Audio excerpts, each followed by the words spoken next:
رسول اللہ صلی اللہ علیہ وآلہ وسلم نے فرمایا اِنَّ لِقَتْلِ الْحُسَيْنِ حَرَارَةً فِي قُلُوبِ الْمُؤْمِنِينَ لَا تَبْرُدُ أَبَدًا۔ بے شک قتل امام حسین مومنین کے قلب کی ایک ایسی حرارت ہے جسے کبھی کوئی ٹھنڈا نہیں کر سکتا، اور اس حدیث کی بہترین دلیل 40 امام حسین ہے۔ شیطان اللعین الرجیم، بسم اللہ الرحمن الرحیم، الحمدللہ رب العالمین، والصلاة والسلام علی اشرف الاولین والآخرین، سید الانبیاء المرسلین و خاتم النبیین، سید نبینا و طبیب نفوسنا و شفیع ذنوبنا و حبیب قلوبنا مولانا ابی القاسم محمد، اللہم صلی علی محمد وآل محمد وعجل فرجہ وآلہ طیبین الطاہرین، اما بعد۔ ناظرین گرامی، گزشتہ جلسے میں سیرہ علماء کے حوالے سے کچھ گفتگو آپ کے سامنے پیش کی گئی تھی۔ آج خضاب کے فقہ احکام کے بنسبت اس بات کو سامنے پیش کرنا ہے کہ یہ بات سامنے آتی ہے کہ روایت ہے کہ خضاب کی مذمت کی گئی ہے۔ دیکھیں، جہاں تک مذمت کا ہے، ایک بات کہتا چلوں کہ آج کل کے کچھ نوجوان جو زیادہ سوشل میڈیا پر زیادہ مشغول رہتے ہیں، انہوں نے وہاں سے کچھ روایت دیکھی، اس میں لکھا ہوا ہے خضاب کے بارے میں، اس کی مذمت لکھی ہوئی ہے کہ نہیں کرنا چاہیے، یہ روایت موجود ہے۔ دو ایک روایت کو انہوں نے وہاں سے دیکھا، جمع کیا، اور جمع کرنے کے بعد اسے نشر بھی کر دیتے ہیں، اسے پھیلا دیتے ہیں کہ دیکھیے یہ نبی کی حدیث ہے، یا مولا کی حدیث ہے، امام نے کہا اس کی مذمت کی گئی ہے، اور یہاں جو ہے تو علماء کرام اور مجتہدین کرام جو ہے وہ یہ کہتے ہیں کہ خضاب کرنا مستحب ہے۔ یہ دیکھیے حدیث رسول ہے، حدیث امام ہے، حدیث معصوم ہے، انہوں نے مذمت کی ہے۔ اس طرح ایک قسم کا یہ ایک فتنہ ہے، یہ ایک قسم کا فتنہ ہے جسے روکنا ہماری اور آپ کی ذمہ داری ہے کہ وہ ایک روایت کو دیکھ کر، یا کہیں کسی کتاب میں پڑھ کر، یا یوٹیوب میں کسی اور جگہ پر دیکھ کر اسی کو پھیلانا، نشر کرنا، اور اس کے بعد عالم کے خلاف، کسی مفتی کے خلاف باتیں کرنا کہ یہ لوگ مستحب کہتے ہیں، یہ دیکھیے حدیث کے صاف صاف خلاف جا رہے ہیں۔ یہ روایت کو پڑھنے سے کام صرف کافی نہیں ہے، بلکہ تاریخ سے واقفیت بھی ضروری ہے کہ یہاں بے شک حدیث سے فرض کا ایسی مثال پر جو حدیث ہے کہ اس میں خضاب کی مذمت کی گئی ہے، اور ادھر تمام مجتہدین کرام کہتے ہیں خضاب کرنا مستحب ہے، فائدے بتائے گئے ہیں، تو یہ کیوں ہے؟ یہ جو ہے ہر حدیث کا ایک بیک گراؤنڈ ہوتا ہے۔ اس بیک گراؤنڈ کو سمجھنے کے لیے وہاں تک کہ تعلیم ہونا چاہیے۔ ایک مجتہد، ایک جامع شرائط، ایک عالم دین وہ اس حد تک کا مطالعہ کرتا ہے، جو اجتہاد ہے ایک اپنی منزل ہے۔ ایسا نہیں ہے کہ بس دو روایت کو دیکھا اور فتویٰ دے دیا، لیکن ہمارے بعض نوجوان اس ایک روایت کو دیکھ کر اسے نشر کرتے ہیں اور عوام میں ایک قسم کا فتنہ و فساد پھیلا رہے ہیں۔ اسے ہم آپ کو اس بات سے صحیح ہونا چاہیے کہ اسے روکیں کہ بہرحال ہمارا علم اور وہ مجتہد کا علم جو ہے برابر نہیں ہے، وہ جو فتویٰ دیا ہے وہ کچھ سوچ سمجھ کر دیا ہے۔ بہرحال ہمارا موضوع یہ تھا کہ یہ جو اس قسم کی روایت جو ہوتی ہے اس کا ایک بیک گراؤنڈ ہوتا ہے، ہمیں بیک گراؤنڈ علم نہیں ہوتا ہے، اس حدیث کو لے کے ہم بات آگے بڑھاتے ہیں۔ میں اسی خضاب کے حوالے سے بات کر رہا ہوں کہ خضاب کے بارے میں ہاں بے شک حدیث موجود ہے، خضاب کی مذمت کی گئی ہے،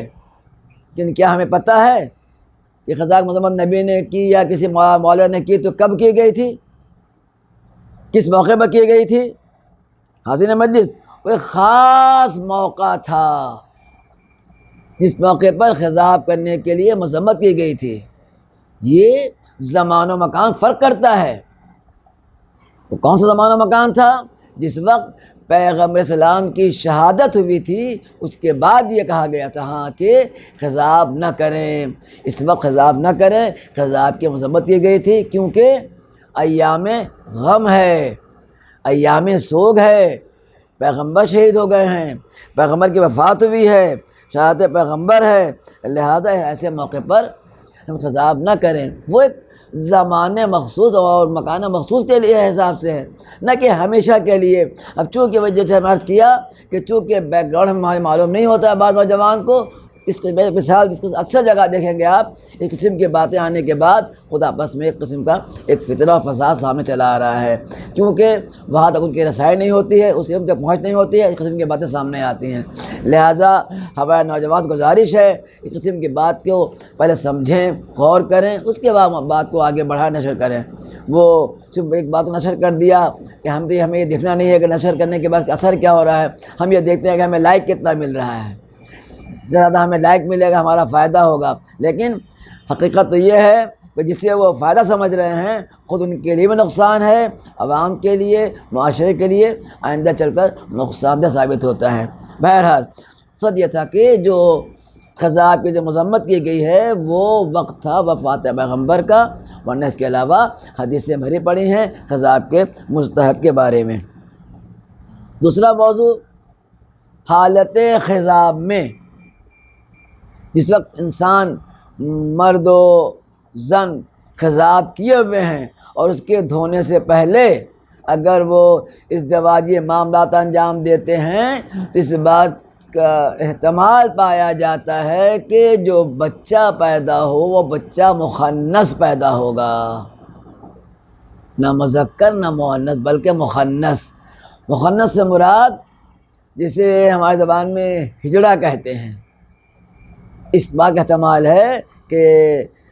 ازدواجی معاملات انجام دینے کی بنا پر احتمال یہ ہے کہ جو اولاد ہو وہ اولاد مخنث ہو، نہ وہ مرد میں شامل ہو نہ عورت میں شامل ہو، اس قسم کا سبب ہے۔ یا کوئی اس میں نقائص ہوں گے جنسی اعتبار سے، اس کے پیدائش کے بعد اس کے بدن میں کوئی نقص ملے گا،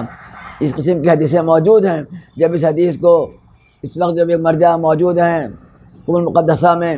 آیت اللہ ناصر مکارم شیرازی، ان کے پاس جب یہ مسئلہ پیش کیا گیا، اس قسم کی حدیثیں ہیں کہ مخنث کے بارے میں یا اس حدیث کے بارے میں کہ یہ حالت خضاب میں اسے دھونے سے پہلے اگر کوئی ازدواجی معاملات انجام دے تو انہوں نے ان کا فتویٰ یا ان کا باقاعدہ صفتہ موجود ہے کہ احتمال ہے کہ اولاد انحراف جنسی کا شکار ہو جائے، لہٰذا اس بات کا بھی خیال رکھنا ہے، کیونکہ دیکھیں یہ جو حدیث وغیرہ ہے اس کے باقاعدہ اثرات ہوتے ہیں، اس بات کو معمولی انجام نہ دیں، اسے یہ نہ کہ چلو یہ مکروہ ہے، اسے کوئی وزن نہیں ہے، نہ ایسی بات نہیں ہے جس سے مکروہ قرار دیا گیا، نہ کرنا بہتر ہے۔ ہمیں اس بات کی کوشش کریں کہ اسے انجام نہ دیں، جبکہ اس صورت میں حرام نہیں ہے لیکن منع کیا گیا ہے کہ ایسی حالت میں اس کا احتمال یہ ہوتا ہے کہ بچہ جو پیدا ہوا انحراف جنسی کی وجہ سے پیدا ہو۔ ولو بعض روایت ضعیف ہوتی ہے، ضعیف روایت کا مطلب یہ ہے کہ اس کے راوی ضعیف ہیں، کوئی ایک راوی جو ہے معتبر نہیں ہے، نہ کہ روایت کے اعتبار سے۔ تو اگر راوی ضعیف ہے کہتے ہیں ہاں روایت ضعیف ہے، لیکن روایت اگر کمزور بھی ہے، کمزور ہے، ہو سکتا ہے ایسا ہوا ہو سکتا ہے امام نے کہا ہو، لہٰذا یہ سوچ کر ایسے کام کو انجام نہ دیا جائے تو بہتر ہے۔ بس کیا کہیں گے بھائی تو روایت ضعیف ہے، کس حالت میں اگر ہو تو بچہ مخنث ہوگا یا انحراف جنسی کا شکار ہوگا، ٹھیک ہے، اگر روایت ضعیف بھی ہے تو ایسی صورت میں